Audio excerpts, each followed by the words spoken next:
其實早年2019年嘅時候都就住譬如健身啊、美容中心啊等等呢啲嘅推銷或者一啲預繳合約都做過公眾諮詢嘅。今次一個環境方面，整體嚟講有啲咩唔同，所以再做一次諮詢咧又？其實咧，我哋去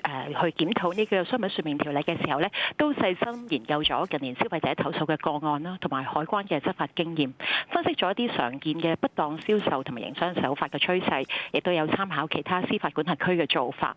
好似頭先主持人咁講啦，我哋都留意到預繳式消費嘅風險咧日益增加。喺2020年到2025年期間呢，美容同埋健身服務業有關預繳式消費嘅投訴最多，超過5000宗，佔所有行業嘅50%。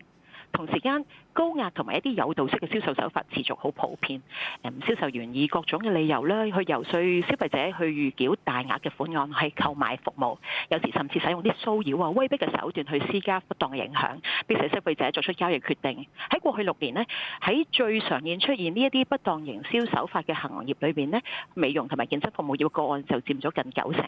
同期單係誘導式銷售手法嘅舉報就錄得超過3倍嘅增長，反映呢個問題嘅嚴重性。因此，我哋就進行呢一次嘅公眾諮詢，去建議針對美容同埋健身服務合約定法定冷靜期同埋合約期上限，加強規管。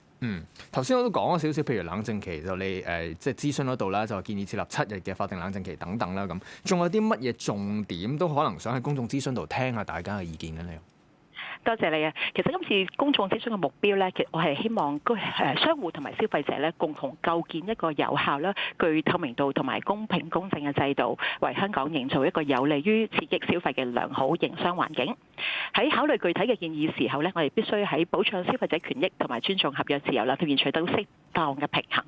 所以咧，今次嘅公共諮詢裏邊咧有3大嘅重點。頭先第一、第二項主持人都有簡述過啦。第3個重點咧就係加強海關執法，為咗防止不良商戶規避海關嘅調查，我哋建議將有關不當地接受付款嘅罪行納入有組織及嚴重罪行條例嘅附表裏邊，賦予海關法定嘅偵查同埋執法權力，防止故意轉移資產或者調動犯罪收益，提升對不良商戶嘅阻嚇力。